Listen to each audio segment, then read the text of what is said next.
নাহিদ সাহেব এসেছে, তার নাম্বার সংগ্রহ করা হয়েছে। এখানে আমাদের নুর ইসলাম ভাই আছে, তার কাছেও নাম্বার আছে, আমার কাছে আছে, আমির সাহেবের কাছেও আছে। এরপরে আমি ফোন করেছি তাদের কাছে, আমার কানায় পুরো স্থিরতা অবস্থার সৃষ্টি হয়েছে। আমি আপনাদের কাছে ফোন করলাম, অরিজিনালি নাম্বার ঠিক আছে কিনা। কি ঠিক? অনেক সময় নাম্বার এটা পেলাম, রেখে দিলাম, সময় মতো গুতি করি, কিন্তু কাজ হচ্ছে না। কথা কি বুঝছি? এটা প্রুভ করার জন্য আমি ওনার কাছে ফোন দিয়েছিলাম।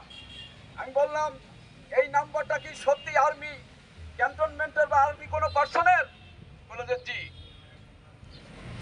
এরপরে উনি বলছে, যেহেতু আপনি আমার কাছ থেকে নাম্বারটা প্রুভ করার জন্য ই করলেন, উনি একটা গোপন নাম্বার আমাকে দিলেন। বলে যে এই নাম্বার আপনি কথা বললেন, আমরা তাৎক্ষণিক অ্যাডভান্স উইল অ্যাকশন ইনশাআল্লাহুল আজিজ কথা বলেছে। উপস্থিতি খেয়াল রাখার দরকার।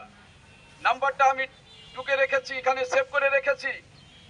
আমার আশেপাশে কোনো হিন্দু হোক, যে কোনো মুসলমানই হোক, যার কাছেই হোক, যে কথাই হোক, কোনো উল্টা পাল্টা কথা হলে সঙ্গে সঙ্গে তাকে ধরবেন। ওটাই হচ্ছে সন্ত্রাস, ওইটাই হচ্ছে বিয়াদব। খেলা যাবে না।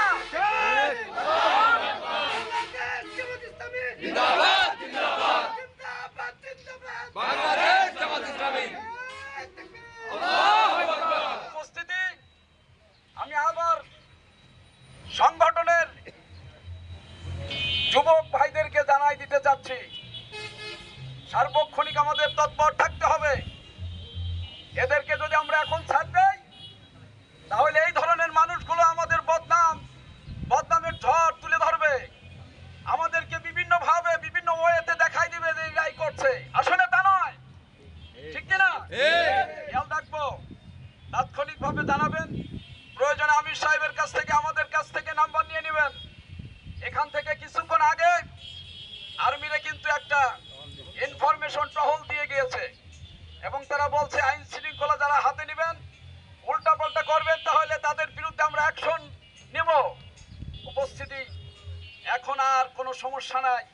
হাইব্রিড নেতাই হোক, আর ল বিরিড নেতাই হোক, আর আপার বিরিড নেতাই হোক, আর গ্রেড বিরিড নেতাই হোক, অল অফ নেতার উইল পানিশড ইনশাআল্লাহুল আজিজ অফ দিস বাংলাদেশ। তার কারণ আল্লাহ সুবহানাহু ওয়া তাআলা ইসলামকে দিয়েছে মানুষের শান্তির জন্য।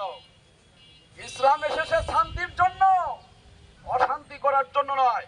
বিধায় আমি আর আলোচনা রাখতে চাচ্ছি না, এই মেসেজটাই আমি দিয়ে শেষ করতে চাচ্ছি। এখন আপনাদের সামনে বক্তব্য রাখবে বাংলাদেশ জামাত ইসলামী ফরিদপুর সদর থানার সম্মানিত আমির জনাব ভাই জসিমউদ্দিন। তিনি আপনাদেরকে এখন দিক নির্দেশনা স্বরূপ কিছু কথা বলবেন। আল্লাহু আকবার, আল্লাহু আকবার, জিন্দাবাদ জিন্দাবাদ, বাংলাদেশ জামাত ইসলামী।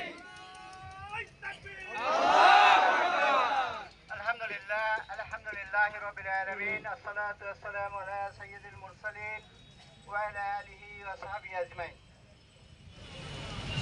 আমি সর্বপ্রথমে সেই মহান রব্বুল আলামিনের শুকরিয়া আদায় করছি, যার অশেষ রহমতে ছাত্র জনতার বহু জীবনহানির এবং অনেক সম্পদ ধ্বংসের বিনিময়ে 15 বছরের দীর্ঘ একটি ফ্যাসিস্ট সরকার ঘৃণিতভাবে বাংলাদেশে থেকে উৎখাত হয়েছে। এ কারণে মহান আল্লাহ পাকের আমরা শুকরিয়া জানাই, সবাই বলি আলহামদুলিল্লাহ। সম্মানিত ভাইরা, আমরা সাথে সাথে স্মরণ করতেছি সেই ব্রিটিশ বিরোধী সিপাহী বিপ্লব থেকে আজ পর্যন্ত যারা এই প্রিয় মাতৃভূমি বাংলাদেশের জন্য আমাদের প্রাণের সেই ইমানের জন্য, ইসলামের জন্য, আল্লাহর জন্য, তার রসুলের জন্য, তার কোরআনের জন্য যারা বিভিন্ন সময়ে এদেশে জীবন দিয়েছে, আমরা তাদেরকে স্মরণ করছি। সম্মানিত ভাইরা, আজকে আমরা বিশেষভাবে সেই সমস্ত ছাত্র যুবকদের আমরা ধন্যবাদ জানাইতে চাই, যাদের আহ্বানে সারা বাংলাদেশের দলমত নির্বিশেষে সকল মানুষ ঐক্যবদ্ধ হয়ে এই জালেমের জুলুম থেকে বাংলাদেশটাকে আবার মুক্ত করেছে। সম্মানিত ভাইরা, আমাদের স্মরণ রাখতে হবে, আজকে যারা আমরা জামাত ইসলামী করি, আমাদের কিন্তু একটা খালি ক্ষমতা বদলেই উদ্দেশ্য নয়, বরং আমাদের উদ্দেশ্য হলো আজকের ছাত্ররা যারা কোটা বিরোধী আন্দোলন, তারপরে বৈষম্য বিরোধী আন্দোলন, তারপরে সরকার পতনের আন্দোলন করেছে, আপনারা জানেন, ধীরে ধীরে ধাপে ধাপে আগায় এগিয়ে গেছে। প্রিয় ভাইরা, আল্লাহ রাব্বুল আলামিনের শেষ শুকরিয়া, ওরা 6 তারিখের প্রোগ্রামটা যদি 5 তারিখে না আনতো, হয়তো বা বাংলাদেশের ইতিহাস অন্যরকম হয়ে যেত। ওই একদিন সময় পেলেই এদেশে ভারতের বাহিনী ঢুকার জন্য প্রস্তুত ছিল। প্রিয় ভাইরা, সেই সময় আল্লাহ রাব্বুল আলামিন তাদেরকে দেন নাই। মাওলানা মওদুদী রাহমাতুল্লাহ বলেছিলেন, দুনিয়ায় যারা স্বৈর শাসক থাকে তারা ক্ষমতায় যাওয়ার পর পতনের সকল পথ বন্ধ করে দেয়, কিন্তু একটা পথ খোলা থাকে, আর সে পথেই তাদের পতন হয়। প্রিয় ভাইরা, আমাদের এই স্বৈরাচারী আওয়ামী সরকার, বিশেষ করে শেখ হাসিনা, খুনি শেখ হাসিনা, সে বুঝতে পারে নাই বাংলাদেশের এই ছোট ছোট ছাত্ররা যে একটা বারুদের স্ফুলিঙ্গ, যে আগুনে তার মসনদ শেষ হয়ে যাবে, এটা সে বুঝতে পারে নাই। প্রিয় ভাই, সে মনে করেছিল তার সেই সেনাবাহিনী, তার পুলিশ বাহিনী, তার ভারতের রয়ের বাহিনী এবং তার যুবলীগ, ছাত্রলীগ, আওয়ামী লীগের গুন্ডা বাহিনী দিয়ে অতীতের মতোই সকল আন্দোলনকে দমন করে সে দেশের মসনদে বসে থাকবে। প্রিয় ভাইরা, তা সম্ভব হয় নাই। প্রিয় ভাইরা, আরেকটা জিনিস আজকে আপনাদের স্মরণ করতে চাই, বাংলাদেশ জামাত ইসলামীকে যখন ব্যান ঘোষণা করলো এই সরকার, আমাকে অনেকেই ফোন দিয়েছে। আমি বলছি, ভাই আপনার কি করবে? ব্যান করবে? আমার নামাজ পড়া বন্ধ করতে পারবে? আমার কোরআন তেলাওয়াত বন্ধ করতে পারবে? আমার একজনকে নামাজের দাওয়াত দেওয়া বন্ধ করতে পারবে? তাহলে কি বন্ধ করবে? কি আবার রাস্তায় হয়তো মিটিং করতে পারবো না, একসাথে হয়তো এইভাবে একটা প্রোগ্রাম করে পারবে, এই তো আমার 4 নম্বরের কাজটা বন্ধ হবে। 3টা কাজ দুনিয়ায় বন্ধ করার কোনো শক্তি নাই। কি দেখি না? প্রিয় ভাইরা, আর ইতিহাস হলো জামাত ইসলামীকে এদেশে যারাই ব্যান করেছে তারাই অচিরে ব্যান্ড হয়ে দুনিয়া থেকে উঠে গেছে। আইয়ুব খানের সময় প্রথম ব্যান্ড হলো জামাত ইসলামী। আপনারা জানেন কিনা? সেই আইয়ুব খান জামাত ইসলামকে বাতিল করার পরে আইয়ুব খান আর বেশি দিন থাকতে পারেনি। প্রিয় ভাইরা, সেও শেষ, তার দলও কিন্তু।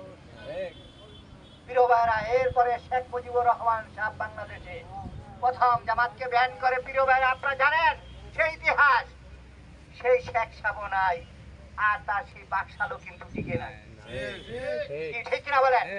প্রিয় ভাইরা, এবারে আর শেখের কন্যা হাসিনা বাংলাদেশে জামাত ইসলামকে ব্যান করেছিল। প্রিয় ভাইরা, আজকে সে বাংলাদেশ থেকে নিজেই ব্যান হয় নাই, আওয়ামী লীগ দেশে সে বন্ধ করে দিয়ে গেছে। আজকে সে দেশটাকে একটা গভীর চক্রান্তের মধ্যে ফেলে দিয়েছে। প্রিয় ভাইরা, সম্মানিত ভাইরা, সে এমন নেতা যে বলছিল আমি পালাবো না, শেখ হাসিনা দেশ ছেড়ে পালায় না। ঠিক কিনা বলে? প্রিয় ভাইরা, সে যে মিথ্যাবাদী, আল্লাহর কথাটা তো প্রমাণ হয়ে যাইত যদি সে দেশে থাকতো, সে সত্যবাদী হয়ে যেত। কি ঠিক কিনা বলে? আল্লাহ রাব্বুল আলামিন সূরা লাহাব নাযিল করার পরে আবু লাহাব তো বলতে পারতো, তোর আল্লাহ কইছে আমি ঈমান আনবো না, আমি ধ্বংস হবো। কি ঠিক কিনা বলে? তোর আল্লাহ যে নাউজুবিল্লাহ মিথ্যা কথা কয়ে, হ্যাঁ আমি নেওয়ার ঘোষণা দিলাম লা ইলাহা ইল্লাল্লাহু মুহাম্মাদুর রাসূলুল্লাহ, এই কথা কইয়া যদি সে ঘোষণা দিত, তাহলে এই সূরার অবস্থাটা কি হইতো? কি কিন্তু আল্লাহ তো জানেন ও কোনোদিন এই কথা কবে না। কি ঠিক কিনা বলে? প্রিয় ভাইরা, শেখ হাসিনা যে মিথ্যা কথা কয় এইটা প্রমাণ করার জন্য আল্লাহ দেখায় দিচ্ছে। প্রিয় ভাইরা, এই কারণে আমাদের এদিকে সন্তুষ্ট হলে চলবে না। প্রিয় ভাইরা, এখন আমাদের যে দায়িত্ব, সেই দায়িত্ব হলো প্রত্যেকটা মানুষের দায়িত্ব আমাদের নিতে হবে। আল্লাহ রাব্বুল আলামিন আপনাদের শুকরিয়ার জন্য বলছি। আপনারা দেখেছেন সেনাপ্রধান প্রথমেই কিন্তু আমিরে জামাতের নাম বলেছে, এখনো তাদের দিলে 1 নম্বরে আছে। প্রিয় ভাইরা, প্রিয় ভাইরা, ফরিদপুরের প্রশাসনও আমরা অলরেডি পুলিশ প্রশাসনের সাক্ষাৎ শেষ হয়ে গেছে, 2 দিনের মধ্যে ডিসি সাহেব ডাক দিবে। আমরা সেখানে গেছি। এসপি সাহেব আমাদের একটা ঘটনায়, আপনারা জানেন সেই ঘটনায় আমাকেও 5 নম্বর আসামি করা হয়েছিল, এখানে বোম টোম রাখা। সেই ঘটনায় এসপি সাহেব আমরা যাওয়ার পরে সে আসলে কথাই বলতে পারে না, সে কাঁদছে কতক্ষণ। যতই কান্দক প্রিয় ভাইরা, আসলে এরা অপরাধ এমন পরিমাণ করছে, মানুষের এত ঘৃণা, যার ফলে পুলিশের এই অবস্থা হচ্ছে। প্রিয় ভাইরা, কিন্তু আমরা তো অন্যায় করবো না, অন্যায় করবো না। অলরেডি আপনারা জানেন আমার বাসার পাশে একটা কালী মন্দির আছে, আপনারা যারা গেছেন, আমরা সেখানে দুপুরে সব হিন্দুদের জায়গা আমি ছিলাম, ছিলাম, আমরা এই মন্দিরে সিসি ক্যামেরা লাগাই দিচ্ছি। আর আমি তো পাশে, আমি বলছি যে আপনাদের কোনো ভয় নাই। আমাদের এখানে অতীতক্ষণে আমি আজকে ফজরের পরে এক আওয়ামী লীগ নেতা যে একটু বাড়াবাড়ি করছিল, তার ভাইকে বললাম, দেখেন আমাদের দ্বারা আপনাদের কোনো ক্ষতির ভয় নাই, আর আমি যতক্ষণ আসি ইনশাল্লাহ এখানে আশা করি কোনো কিছু হবে না। কিন্তু একটা মনে রাখতে হবে, ক্ষমতা যারই আসো, ক্ষমতার যেন অপব্যবহার না হয়। আপনারাও মনে রাখতে হবে, আমাদেরকে মনে রাখতে হবে প্রিয় ভাইরা। এই জন্য আমরা, আমাদের অনেক ভাই বলেছেন আপনাদের আশেপাশে প্রত্যেকটা বাড়িতে খোঁজ খবর রাখবেন, বিশেষ করে হিন্দু ভাইদের প্রতি বেশি খবর রাখবেন। আওয়ামী লীগের নেতা যারা আছে তাদেরকে একটু খোঁজ খবর নেবেন, কারণ তারা কিন্তু অনেকেই ভয়তে আছে। এই সময় ব্যক্তিগত জায়গা জমি পারস্পরিক বিভিন্ন ঘটনা নিয়ে একটার সাথে আরেকটা মিলাই এখন শুরু করে দিতেছে। প্রিয় ভাইরা, এগুলো আমাদের বন্ধ করতে হবে। আমাদের বলতে হবে যে ভাই আমরা সবাই বাংলাদেশের মানুষ, কি ঠিক কিনা বলে? এই দেশে কোনো সংখ্যালঘু আর সংখ্যাগুরু নাই, সবাই বাংলাদেশের মানুষ, ঠিক কিনা বলে? কিসের হিন্দু, কিছু মুসলমান, সবাই মানুষ, কি ঠিক কিনা বলে? প্রিয় ভাইরা, এখন আসুন আমরা একে অপরে যেন সবাই সুখে দুঃখে একসাথে মিলে আমরা সবকিছু ভাগ করে নিতে পারি। হিন্দু ভাই বোনদেরকে আশ্বস্ত করবেন, আমাদেরকে আপনারা জানাবেন যে কোনো ঘটনা ঘটলে। আমরা তো আমাদের মহিউদ্দিন ভাই বলে দিছে, নাম্বার অলরেডি নাহিদ সাহেব বিভিন্ন জায়গায় দিয়ে দিচ্ছেন, এখানে যে কর্নেল নাহিদ সাহেব দায়িত্বে আছে আর্মির। আপনারা আশা করি আগামীকাল হয়তো রাত্রের মধ্যে সরকার শপথ হবে, আগামীকাল রাত্রের মধ্যেই সরকার শপথ হয়ে যাবে। এই শপথ না হওয়া পর্যন্ত একটা শূন্যতা আছে, এখানে একটু বিশৃঙ্খল পরিবেশ আছে, পুলিশ প্রশাসন কাজ করতেছে না। বিশেষ করে যারা জুনিয়র অফিসার ছিল, মানে এসআই থেকে শুরু করে সিপাহি পর্যন্ত, এরা তো খালি হুকুমের গোলাম খাইটা মানুষের গুলি করছে, আর সমস্ত মানুষের মাইলগুলো তারাই খাইছে।